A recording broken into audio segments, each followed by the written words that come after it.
And welcome back. We're in the final segment of the new show here called Let's Talk, and I'm joined by a local expert that is certainly a friend of the show, collaborating with us for many years. It is Jeff Reinhart from Lancaster Online. Really appreciate you coming in today.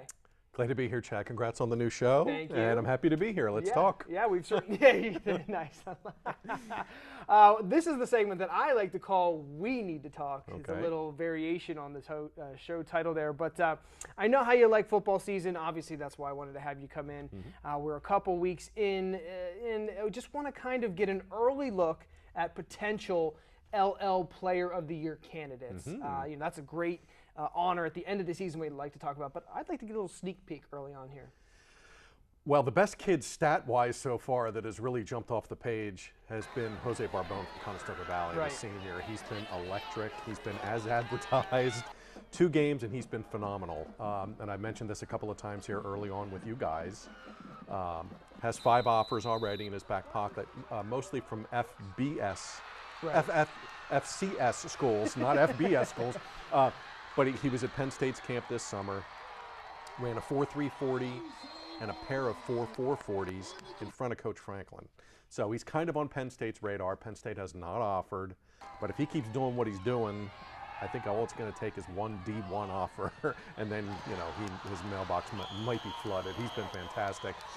He's touched the ball 19 times in 2 games, 19 times. Not including interceptions. Okay. And he has a couple of those. Yeah, right. In offensive situations where he can score or gain yardage, he has 19 touches. He has scored touchdowns on 7 of those. Right, yeah, which is almost half. Which is amazing. He's got 13 catches already for over 300 yards. 5 touchdown catches. He had 3 in week 1 against Stafford alone. A couple last week against Cocalico. He's got a 97-yard kick return for a touchdown. He's got a 65-yard punt return for a touchdown. He already has close to 500 all-purpose yards in just 2 games. So as far as stats and the wow factor, I think Jose Barbone from CV has been just absolutely dynamic here the first couple of weeks. It really just comes down to speed with him. I saw him at the Ephrata game, and he was on another speed level against those guys, and it benefited him. And absolutely. Yeah, sure. His athleticism is off the charts.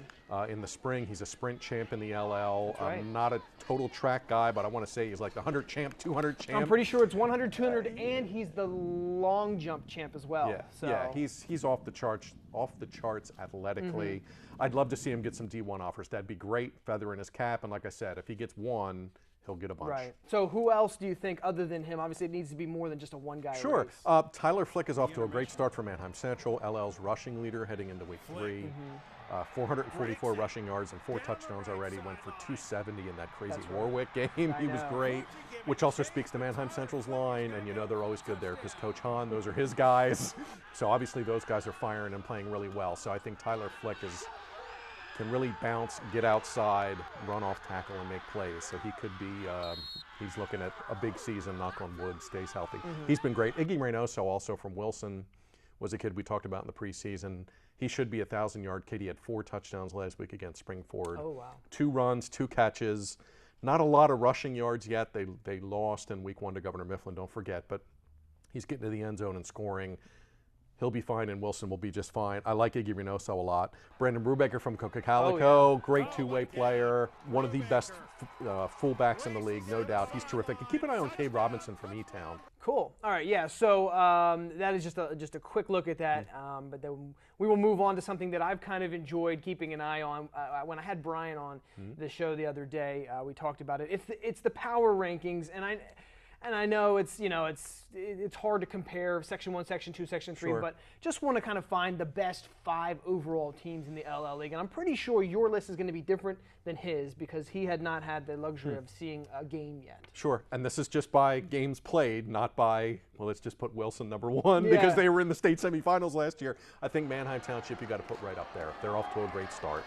They are. Shut out Southwestern, pick them to win Section 1. I think they're going to give Wilson all it can handle this season. So I have the streaks there. I think they're very legit. Yeah, I have Townships there. It's funny because that moves, he had him preseason 4, so they go 4-1. So yeah. Okay, I had Manheim Central there at 2. I think the Barons are going to be terrific. They play Cocalico in week 5. Yes, they do. Circle that one. We will. I have Cocalico at 3. They've been fantastic. Putting up yards all over the place. Noah Palm's been great. You never know that kid's a sophomore. He's been fantastic. Brandon Brubaker, as mentioned, phenomenal. I have Wilson at 4. Ooh. It's still the Bulldogs. It's still the Bulldogs. Yeah. And I still say they're going to be fine. It's odd to see them with an early loss, and it's odd to see them not being picked to win Section 1, but still a long way to go. And then I kind of struggled here at number 5. I jotted down 3 teams. Sure. I have LS on that line. I have Conestoga Valley on that line. I saw them last week. They're very impressive. Yep. Very impressive. And I have Elizabethtown on that line because they haven't given up a point yet in 2 games. That's really impressive. Well, I'm glad you brought that up because that brings me to my final question. When I took a look at the District 3 power rankings the other day, something caught my eye. It was in the 5A classification. 5 of the top 6 teams were from the LL. I know it's super early, and we don't want to get too into the minutia, but Cedar Crest, Elizabethtown, Cocalico, Manheim Central, and Conestoga Valley, all right there. So clearly, those teams that you were mentioning are interchangeable. That's going to be fluid. We'll see where they. What is your thoughts on just kind of seeing and hearing that for the first or second time? That is pretty cool, isn't it? Yeah. And here's what's going to happen: they're all going to play each other. I know. Crest, Manheim, Cocalico, Etown. Yeah. They're all going to go head to head. Well done, congrats. But as of mid-September, everybody's still chasing Harrisburg. Right. I mean, they're loaded. And apparently Micah Parsons is going to visit Penn State on Saturday. I heard a rumor, So we'll see. he might be going there. They're the champs until somebody gets them. They've had some really impressive wins here early on. They're not giving up much at all. Yeah, way early. But it's nice to see so many LL teams in there plugging away. And like we chatted about, only 8 teams get in out of how many? 29 in 29. 5A, Only 8 get in. So we do know that some of these LLs are going to bump each other off. We'll see who can hang tough. And Cedar Crest had 6 wins last year, and they were 11th. Yeah. So that's kind of I know. you can look at that number and see who goes from where, but we'll see how it plays out. It's still early. Cool. All right. Well, it's always great catching up with you. We unfortunately have to say goodbye, but we will definitely catch you up later on in the season for sure. Great. Thanks, Chad. All right. Well, you can always see Jeff every Friday night on our HSGN halftime report, along with our very own John Buffone. But for now, we've got to get going. Hope you enjoyed the show. Feel free to tweet me at News 11 Sports with any ideas for future interviewees. But our time is up here on Let's Talk. I'm your host, Chad Landers, and I'm sure we'll have more to talk about next time.